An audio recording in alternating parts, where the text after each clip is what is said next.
목요일 아침입니다. 오늘 우리 신앙 고백 드리면서 하나님 앞에 우리 새벽 예배 드리겠습니다. 나는 전능하신 아버지 하나님, 천지의 창조주를 믿습니다.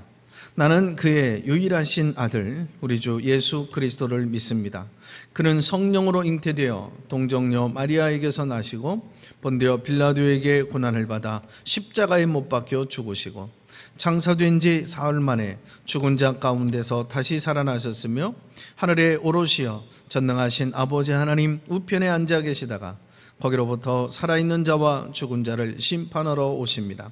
나는 성령을 믿으며 거룩한 공교회와 성도의 교제와 죄를 용서받는 것과 몸의 부활과 영생을 믿습니다. 아멘.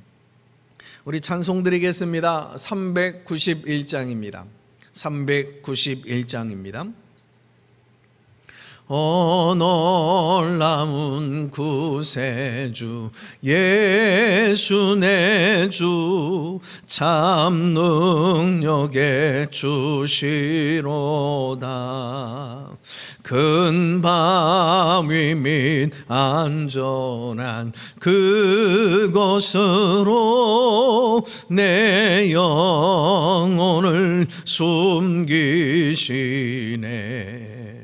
메마른 땅을 종일 걸어가도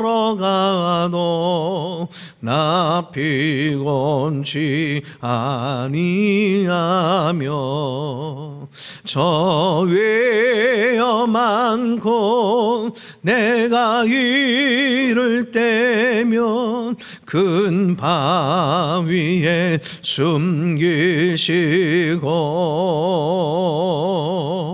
주 손으로 덮으시네.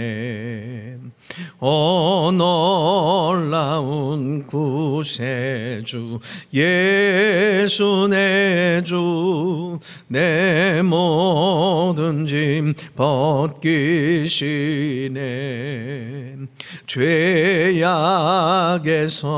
날 끌어 올리시며 또 나에게 힘 주시네. 메마른 땅을 종일 걸어가도 나 피곤치 아니하며 저 외여 많고 내가 예를 떼면 큰 바위에 숨기시고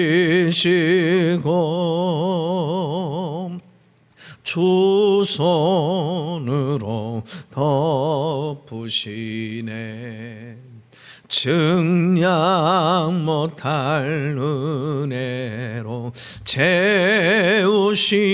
채우시며 늘 성령에 감아주사 큰 기쁨 중 주님을 찬양토록 내 믿음을 도우시네. 메마른 땅을 종일 걸어가며 난 곤치 아니하며 저 외여 많고 내가 이를 떼면 큰 바위에 숨기시고 주 손으로 덮으시네.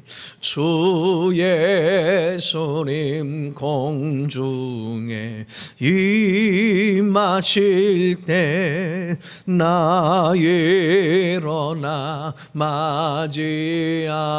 노래하리 그 구원의 은총을 노래하리 저 천군과 천사 함께 메마른 땅을 종일 걸어가도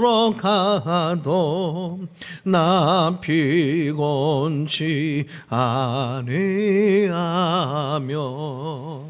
저 위험한 곳 내가 이를 때며 큰 바위에 숨기시고 주 손으로 덮으시네. 아멘. 우리 말씀을 보도록 하겠습니다. 사무엘상 9장 말씀입니다. 사무엘상 9장 우리 11절서부터 우리 14절까지 말씀입니다. 사무엘상 9장 우리 11절서부터 우리 14절까지 말씀 우리 다 같이 한 목소리로 우리 함께 말씀을 읽도록 하겠습니다. 그들이 성읍을 향한 비탈길로 올라가다가 물 기르러 나오는 소녀들을 만나 그들에게 묻되 선견자가 어디 있느냐 하니 그들이 대답하여 이르되 있나이다. 보소서 그가 당신보다 앞서 갔으니 빨리 가소서.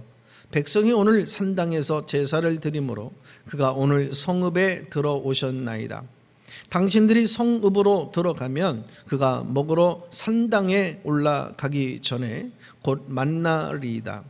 그가 오기 전에는 백성이 먹지 않으니 이는 그가 제물을 축사한 후에야 청함을 받은 자가 먹음이니이다. 그러므로 지금 올라가소서. 곧 그를 만나리이다 하는지라.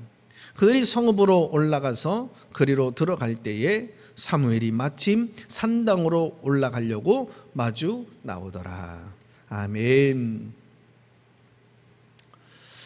자, 오늘은 이제 사울이 사환과 함께 드디어 이제 선견자를 찾아 나섰습니다.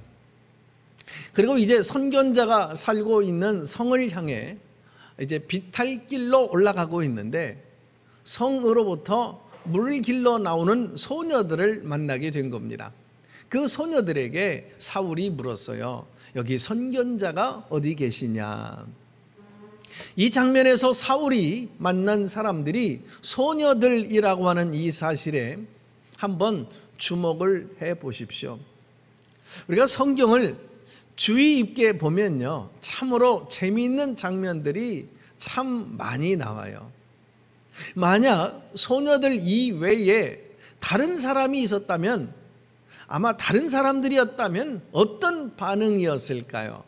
아마 이런 식으로 반응을 보였을 거예요. 글쎄요, 한번 우리 선생님이 성 안으로 한번 들어가 보셔서 찾아보시죠.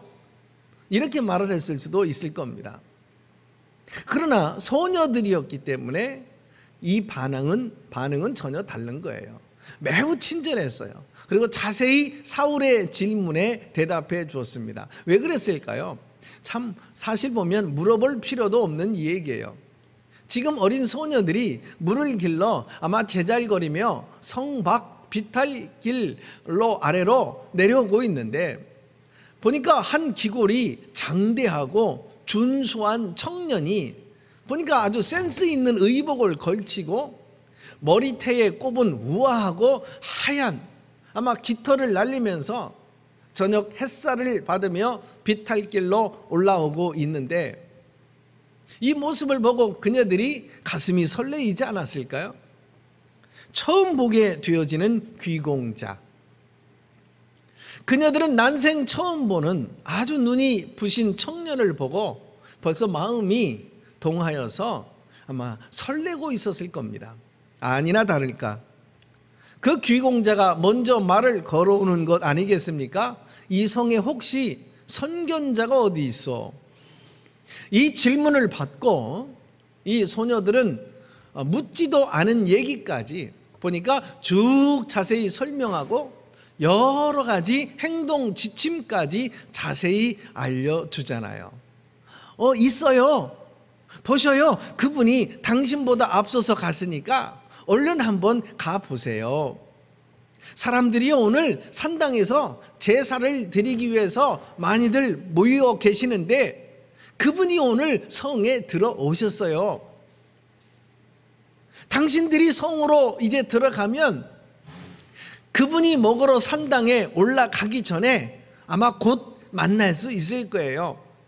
왜냐하면 그분이 오기 전까지는 백성들은요 먹지도 아니하고 그분이 제물을 축사한 후에야 초대받은 사람들도 함께 먹기 때문에 그래요. 그러니까 지금 얼른 올라가 보세요. 곧 만나실 수 있을 겁니다. 이 소녀들의 자세한 설명에서 우리는 예기치 않게 한 가지 놀라운 원리를 깨닫게 되어져요. 그것이 바로 화목제의 원리입니다. 화목제의 원리. 오늘 12절을 보면 백성들이 무엇하러 산당으로 갔다고 그랬죠? 바로 제사를 드리러 간 거예요. 그리고 13절을 보시면 사무엘이 무엇하러 산당으로 간다고 얘기했습니까? 뭐 한다고요? 먹으러 간다라고 얘기했죠. 그러면 산당은 제사를 드리러 가는 곳인가? 아니면 고픈 배를 채우기 위해서 먹으러 가는 곳인가? 13절에는 두 가지를 모두 하는 곳이 산당임을 우리가 알 수 있는 거예요. 제사를 드리기도 하고 그 제물을 먹기도 하는 그 제사가 무엇일까요? 그것이 바로 화목제입니다. 화목제. 이 화목제의 가장 중요한 포인트는 바로 먹는 것에 있습니다. 그 제사를 통하여서 단순히 사람들이 함께 모여서 먹고 노는 것만은 또 아니에요. 이스라엘 백성들은요, 이 화목제 의식을 통해서 하나님과 함께 즐겁게 한 밥상에서 먹고 논다는 의식을 가지고 있는 것입니다. 음식을 대하고 교제하는 이 풍습, 이스라엘 백성들은 가장 진정한 교제는 음식을 앞에 두고 나누는 음식 교제다, 이렇게 생각을 하고 있었어요. 그 원리가 하나님과의 원리에서도 그대로 통용되어져서 그들에게는 화목제라고 하는 의식을 매우 중요한 의식으로 자리 잡고 있었던 겁니다. 바로 이 화목제의 원리를 통해서 주님의 만찬이 있게 되어졌고 성만찬의 가장 중요한 이 의미 중에 하나가 하나님과의 화해에 있다라고 하는 사실을 바로 잊지 않은 거죠. 그리고 하나님과의 진정한 화해가 이루어지고 그 화해에 동참한 사람들이 진정한 그 하나됨을 확인하고 있는 의식, 이것이 바로 성만찬이 된 거죠. 그렇습니다. 하나님과 함께 나누는 음식, 이 음식 나눔을 통해서 우리는 하나님과 한 밥상에서 우리가 함께 식사를 나누는 존재임을 확신하게 되어지는 거죠. 그러므로 화해의 만찬이 얼마나 중요합니까? 그 식사, 그 만찬, 그 화목제, 이것으로 말미암아 우리의 심령엔 생수가 넘쳐흐르게 되어지는 거죠. 이것이 그것 외에 무엇으로 인생의 찬이 채워질 수 있을까요?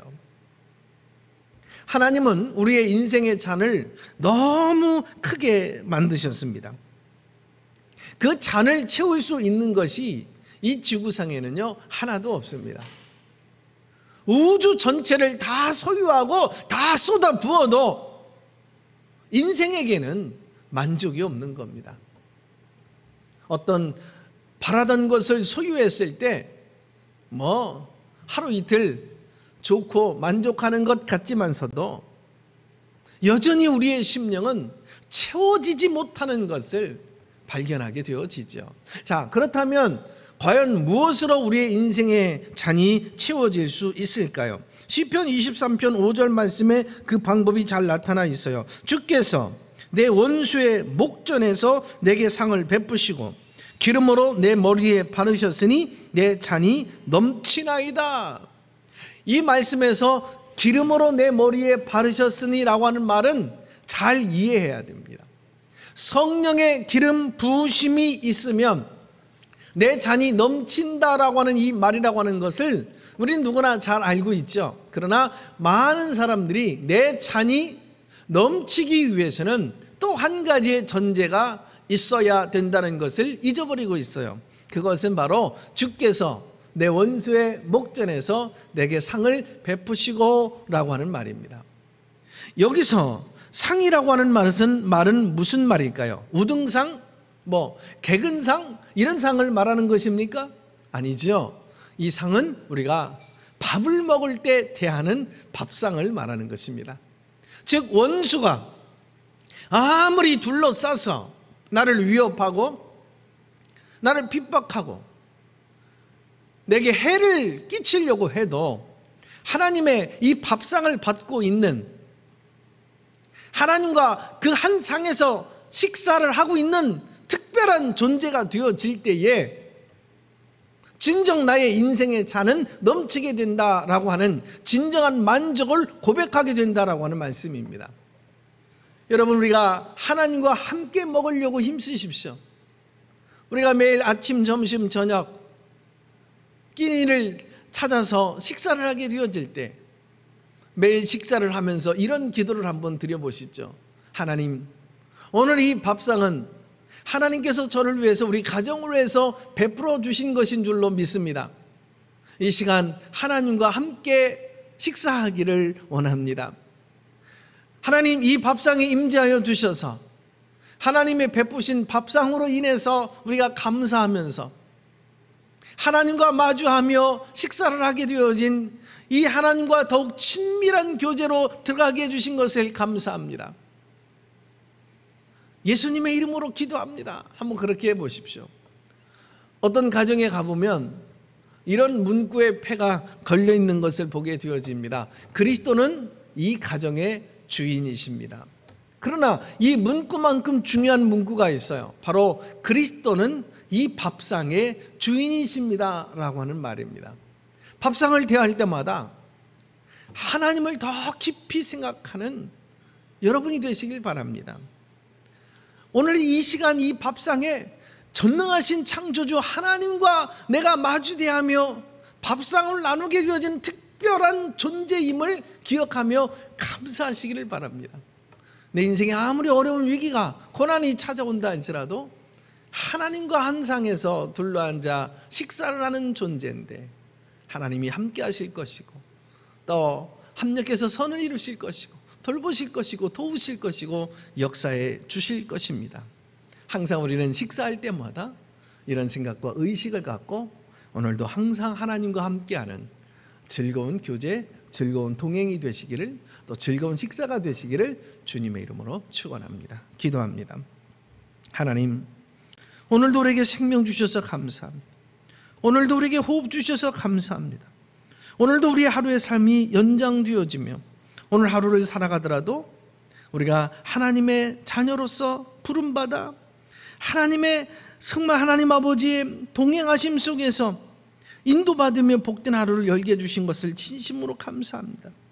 우리의 삶이 곤고하고 사방에서 원수가 둘러싸서 나를 위협하고 해치려고 한다 할지라도 극심한 고난과 문제가 오늘 우리를 삼키려 하려고 해도 두려워하거나 낙심하거나 실망하지 않거나 가거나 흔들리지 않게 하여 주시옵소서. 나는 누구인가?